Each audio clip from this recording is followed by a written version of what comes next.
Obviously this is a check.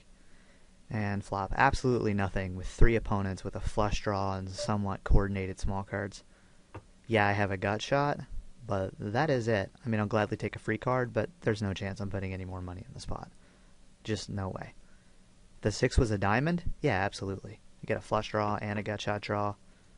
See, that pretty much killed my hand completely. There's really no chance whatsoever that I would ever put any more money in the spot. There's just nothing. You know, if it checks around and I hit a 4 on the river, I might make a small bet, but that's the full extent. This guy way over bets here. He's probably got a lone diamond and that's it, or he actually hit the 9 and thinks he has the best hand and he's overcompensating. Either way, it doesn't really matter. Ace 9, this is a mediocre hand out of position. Anybody raises, I'm out. You don't want to play aces out of the blinds that can be easily dominated by raising hands. Now, getting, 9 to 1, I'm going to call here to see a flop. But when I flop absolutely nothing and don't even have 2 overcards, I'm going to check and I'm folding to any bet.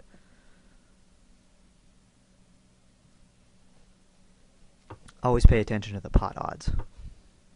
And if you're not familiar with pot odds, that just means the size of the pot compared to what you have to call to be in, and it's a very simple ratio.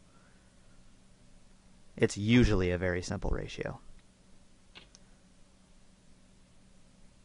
Lots of people think there's lots of complicated math in poker, and that's not true.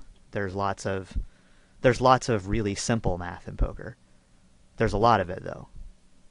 Being able to do that stuff in your head very quickly is, I'm not going to say it's essential, but it's a big part of winning in poker.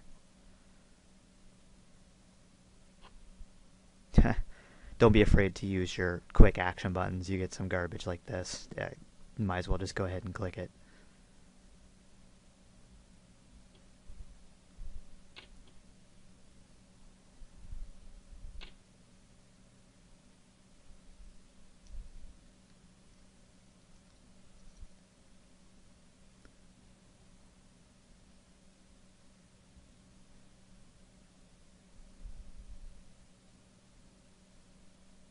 This guy's disconnected, so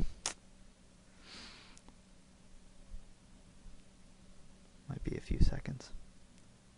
Now, I was just talking about pot odds here, but when you have 3 deuce offsuit, pot odds really don't apply that much. I mean, if it's suited, then that gives you another way to win, and it might be worth seeing a flop with. But when it's unsuited, you're pretty much looking to flop 2 pair or trips, and that's it. So you actually don't have the pot odds to see a flop with 3 deuce offsuit. You're getting great odds, but when you have to flop trips, or you have to flop 2 pair basically to win a hand, then mathematically you're not getting the proper odds.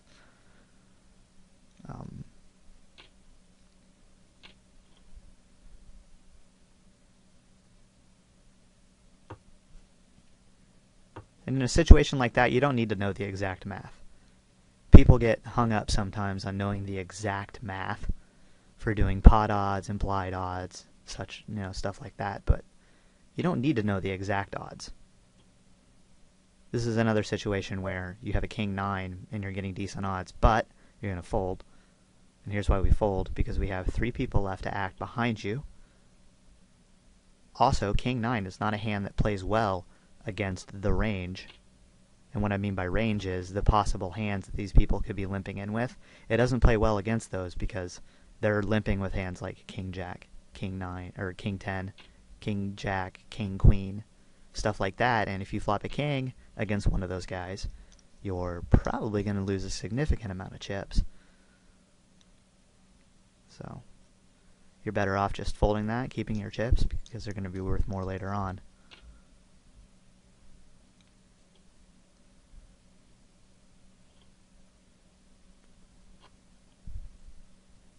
King 6, it doesn't matter about pot odds for king 6 in this situation. This early in the tournament, this is an auto fold.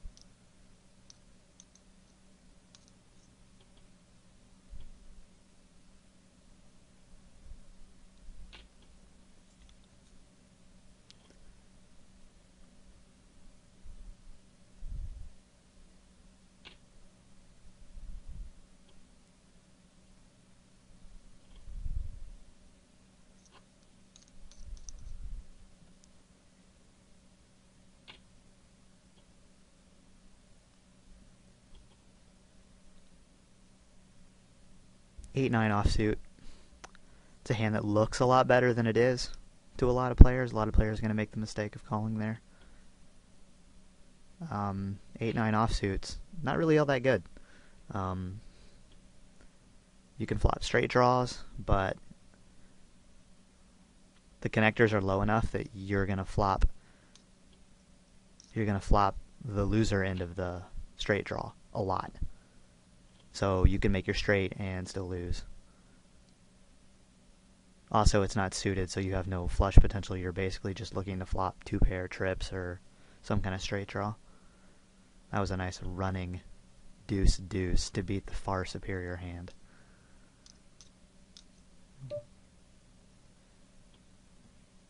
Now, what we're gonna do is something I recommend everybody do in poker that a lot of people don't do enough. Go ahead and make a note. You see something that stands out. Maybe somebody makes a play that you're like, what? Make a note on the guy so you remember.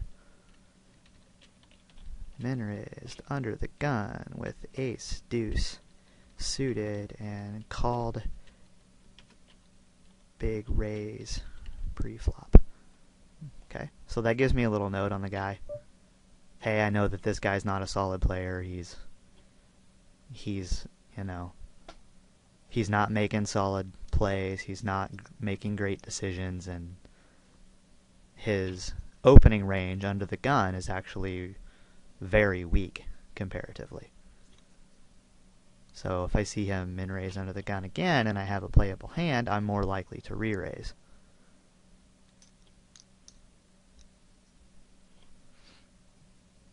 So go ahead and make a note. And what I don't want you to do though is don't make a note and go and type in this guy's a big donkey. That's I mean, it might make you feel better if they beat you in a pot and you do that, but it's not going to help you. You know, writing this guy's an idiot, that's not going to help you.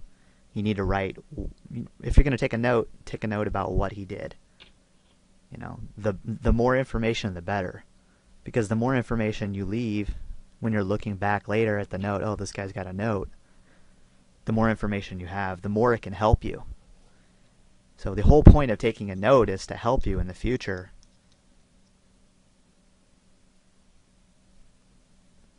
And I used to be a really, really big note taker. I mean, I used to write notes about everything.